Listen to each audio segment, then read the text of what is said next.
It is going to be one of the hottest episodes to date dahil itong si Rai at Cleo biglang nagkainitan. Okay sila sa bar, pero nung papauwi na, bago umuwi, dun na sila nag-start. Agad na pinag-usapan ng blind item na lumabas sa FNC. Sinatch Ite ang kauna-unahang maoy kagabi. Second question, sinong maoy number 2? At sino kaya ang nabiktima ng kamaoyan kagabi?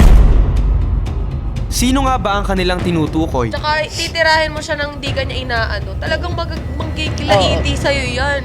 Grabe yung galit niyan kapag siya ang tinira mo. Inalalayan ako ni Patrick pababa, binuhat niya ako kasi hindi ko na talaga kaya, as in hindi ko na kaya.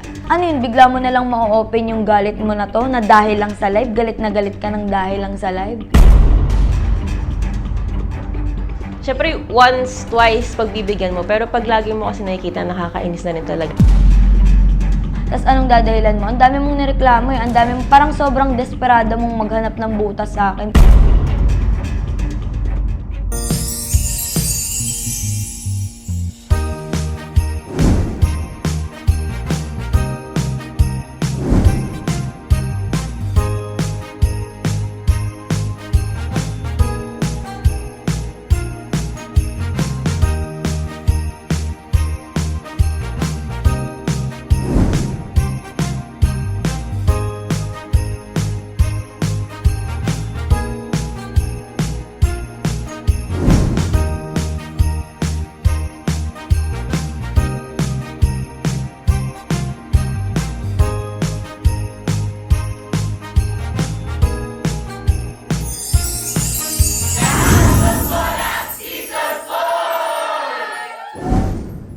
It is going to be one of the hottest episodes to date dahil itong si Rai at Cleo biglang nagkainitan. Okay sila sa bar, pero nung papauwi na, bago umuwi, dun na sila nag-start.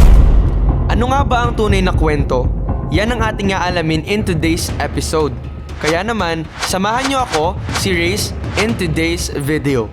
Agad na pinag-usapan ng blind item na lumabas sa FNC. Sinatch Ite ang kauna-unahang maoy kagabi. Second question, sinong maoy number 2? At sino kaya ang nabiktima ng kamaoyan kagabi? Sino nga ba ang kanilang tinutukoy? Tsaka titirahin mo siya ng di ka niya inaano. Talagang magkikilaiti sa'yo yan. Grabe yung galit niyan kapag siya ang tinira mo. At dahil sa blind item na ito, mabilis na nagkagulo sa comment section. Pero, ano nga ba ang tunay na kwento at sino nga ba ang involved sa issue na ito? Nagsimula ang lahat matapos nilang mag-party. Inalalayan ako ni Patrick pababa, binuhat niya ako kasi hindi ko na talaga kaya, as in hindi ko na kaya. Doon na niya ako inupo sa van nila, hindi na sa van namin. Kasi nga, may video ko talagang hindi ko na talaga kaya, hindi ko na kayang humakbang or what. So, doon nila ako inupo.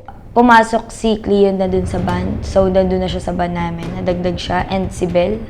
Wala akong kaso sa pagpasok ni Cleo sa van eh. Walang kaso sa amin talaga na... As in, wala.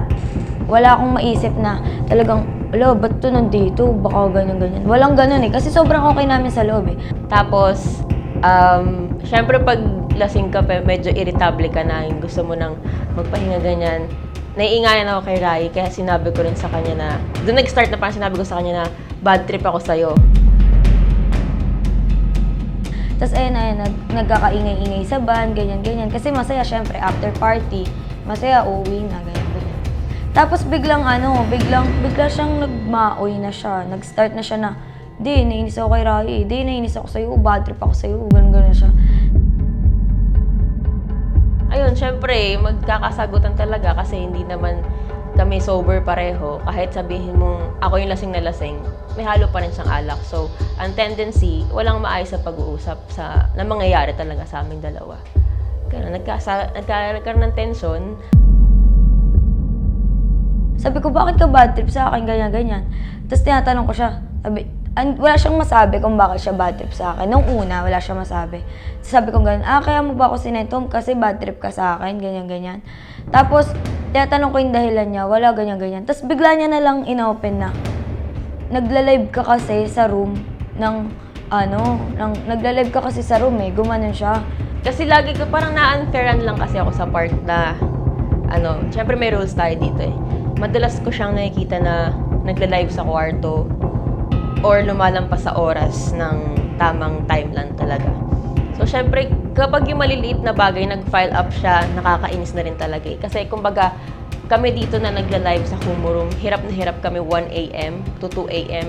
Nagsisiksikan kami dito, nagkakasabugan kami ng ingay na ang hirap-hirap magsalita, palakasan ng boses. Tapos makikita mo siya, nandun siya sa taas, na ang komportable.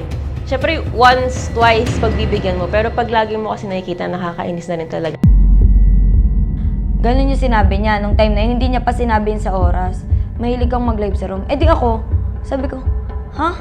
Ayun yung problema mo sa akin? Bakit ka naiinis? Tapos sabi niya, ang hilig mo mag-live sa room? Oo, naiinis ako sa'yo, visit ako sa'yo, but ganun yung mga words niya. Hindi siya makausap. Tapos hindi talaga ako, yung sarili ko, antayin ko na salita lang siya ng salita, tapos tahimik lang ako. Sino ba namang taong papayag sa ganun, di ba? Papahiya niya ako sa van. Nung time na nagkakasagutan kami sa van, dami na lahat na nakasakay doon kasi kumbaga naka-istorbo kami na dapat nagpapahinga na. Yung mga nasa kwarto na dapat tulog na nadamay din. Plus, syempre, in-open up ko yung issue ko sa kanya. May mga tao na rin na napasok na, bakit si ganito, bakit si ganito, bakit si ganyan. So, ang ginawa ko nun, sinagot ko siya. Tinanong ko, bakit kainis sa akin? Bakit? Anong? Tapos wala siyang yun lang puro sinabi niya. Sabi ko, bakit ako lang pinapinpoint mo, ba't sa akin ka nagagalit? Sila Aged na naman, sila RC, sila Jelly, Gail. Ang dami-dami nagla-live dun sa room eh. Bakit ako lang? Bakit sa akin ka lang galit? Pati nga itong si Patrick nadamay na rin sa gulo. So, punta na dito sa room.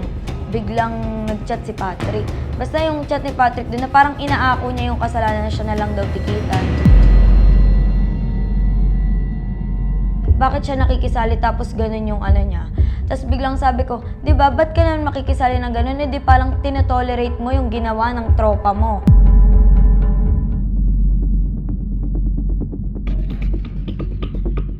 At nang makarating na sila ng mansyon, hindi pa natapos ang kanilang bangayan na nagpatuloy pa sa girls' room. Ayaw niyang tumigil, bigla na naman niya akong tinira, nakahiga na ako. Tinira na naman niya ako. Hanggang sa, visit ako sa'yo, maraming dahilan kung bakit ako visit sa'yo. Alam mo yan, Rai, gumaganon-ganon siya. Tanong ako ng tanong kung anong dahilan, pero wala naman siyang masabi kung anong dahilan. Hanggang sa, bakit? Nag-live ka nga na ganyan eh. Alam mo yun, ang daming dahilan, ganyan-ganyan. Sabi ko, bakit ako lang yung pinupuno mo? Ang dami-dami namin nagla-live dito. Bakit hindi mo sila Bakit ako lang? Alam niyo yung pakiramdam na malalaman nyo sa galit niya, na may pinanghugutan siya sa galit na yon, na bigla mo na lang ma-open yung galit mo na to, na dahil lang sa live, galit na galit ka ng dahil lang sa live. Kaya naman, kahit gusto nang matulog at magpahinga ng iba, apektado na rin sila sa away nila. Pero bago mo ako punahin sa ganyang dahilan mo, sana pinuna mo rin kung sino yung mga nagla-live na iba na nag-i-exceed din. Lalo sa kwarto, sa room 4. Kasi ang pinopoint niya, unfair kasi sa aming mga Tas anong dadahilan mo? Ang dami mong nireklamo eh. Ang dami mong, parang sobrang desperado mong maghanap ng butas sa akin. Saan nga ba hahantong ang hindi pagkakaintindihan ni Rai at Cleo? May pag-asa pa kayang maayos ang problemang ito? Or mas lalo pa itong magkakagulo-gulo? Yan ang inyong tutukan dito sa nag-iisang digital reality show ng bansa, ang The House of Collab.